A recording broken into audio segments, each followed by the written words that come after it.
একটা মেয়ের জীবনে বিয়ের পরে সেই মেয়ে যদি অফিসের কোনো কাজ করে তাহলে শ্বশুরবাড়ির লোকেরা তাকে বলবে, তুমি তো বাড়ির কোনো কাজই করো না, শুধুমাত্র সকালে ওঠো, রান্না বান্না যা থাকে সব খেয়ে দিয়ে চলে যাও বাইরের কাজে, বাড়ির কাজের মূল্যই নেই তোমার কাছে কোনো। তাহলে তোমাকে এই কথা শুনতে হবে। ঠিক একইভাবে তুমি যদি বাইরের কোনো কাজ না করে বাড়ির কাজ করতে, তাহলে তোমাকে বলতো যে তুমি টাকার মূল্য কিভাবে বুঝবে, তুমি তো শুধু বসে বসে খাও, বাইরে 1 টাকা রোজগার করে দেখো কেমন লাগে। সেদিকেও তোমাকে শুনতে হবে। সত্যি কথা বলতে একটা মেয়ে যাবে তো যাবে কোথায়? সে যদি বাড়ির কাজ করে সেটারও কোনো মূল্য থাকে না, বাইরের কাজ করলে সেটারও কোনো মূল্য থাকে না।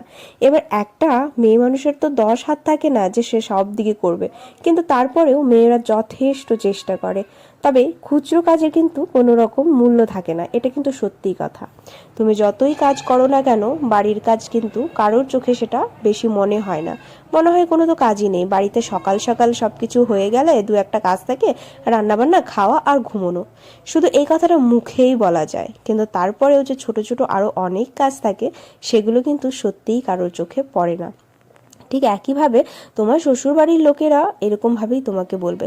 তা যাই হোক, আমি সকালে উঠে টুকিটাকি কাজ করতেই থাকি, কারণ আমার কাজ করতে কিন্তু ভালোই লাগে। আমি বসে থেকে তাকিয়ে থাকবো, দেখবো কে করবে, কখন করবে, তাকে এটা বলবো, সেই অভ্যেসটা আমার কিন্তু নেই। আমি যতক্ষণে বলবো কাউকে, তার আগেই আমি কাজটা করে নেব।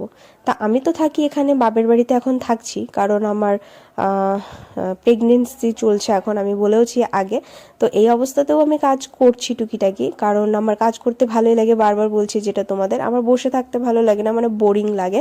আর তার উপরে সবচেয়ে বড় কথা, আমার মা এখন অসুস্থ, তো মা ট্রিটমেন্ট চলছে। মা ভালো হয়ে গেলে তো খুবই ভালো কথা। আর মা আমাকে এই অবস্থাতে তবুও কাজ করতে দিতে চায় না, তারপরেও বারবার বলে কাজ করতে হবে না তোকে, তুই বস, আমি আস্তে আস্তে করব। কিন্তু ওই যে আমার মন মানে না, মনে হয় এটা একটু করি ওটা একটু করি। তা যাই হোক, আমি চাইছি তাড়াতাড়ি সুস্থ হয়ে যাক মা। সুস্থ হয়ে গেলেই পরেই সব কিছু ভালো। আর আমি যতদিন নড়াচড়া করতে পারছি আর যতদিন আমার অসুবিধে না হচ্ছে, আমি ততদিন কিন্তু করবই। আর দেখো, আমার স্নানও হয়ে গেছে, আমি রান্না বসিয়ে দিয়েছি এখানে। আজকে করছি ডাল।